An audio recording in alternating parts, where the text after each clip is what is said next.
This clutch is not for the family sedan. It's a racing clutch designed for a car with an 1800 horsepower engine. Without this kind of heavy-duty clutch, there would be no way to transfer that much power to the wheels, and the race car would be going nowhere fast.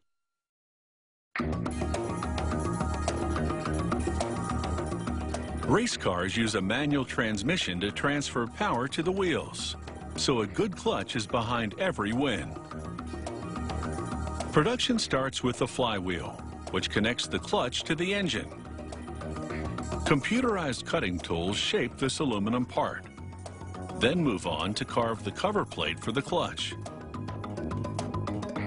They trim its perimeter to give it the correct profile and reduce its weight.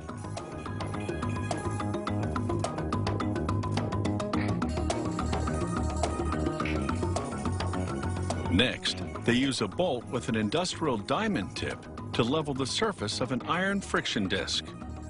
This will allow for better contact with other parts of the clutch. There are typically 2 to 3 of these friction discs in a racing clutch. The clutch discs will ride against this steel insert, which they position on the flywheel. The technician applies locking compound to bolts, then uses them to attach the insert to the flywheel.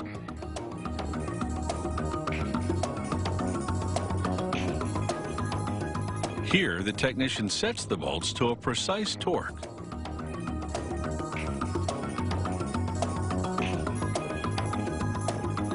Next, he uses this grinder to flatten the surface of the steel insert, again for better contact with the clutch disc. These bolts will anchor the clutch assembly to the flywheel. They're called stand bolts, and there are 6.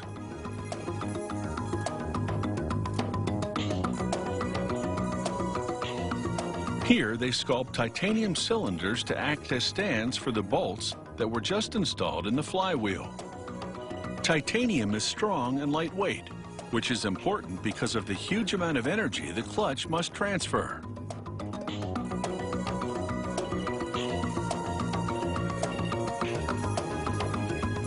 The technician places a stand over each bolt, then arranges the clutch discs and a floater plate on the flywheel.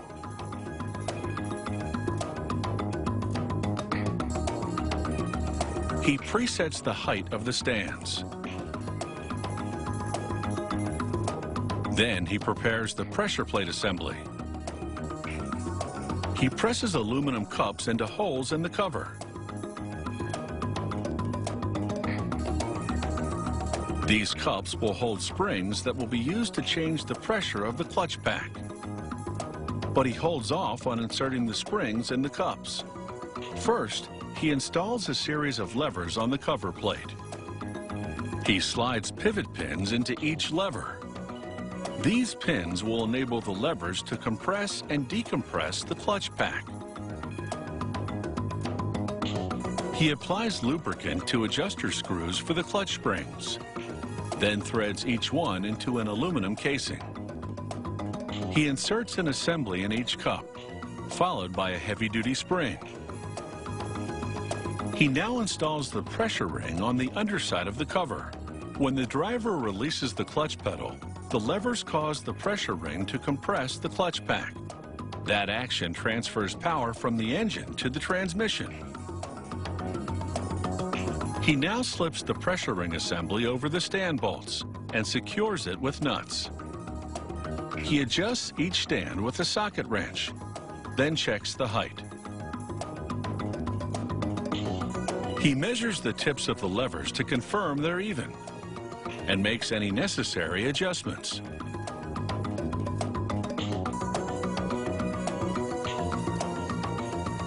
He pushes the levers to test this clutch, and the pressure ring responds as it should, creating the necessary pressure on the clutch pack.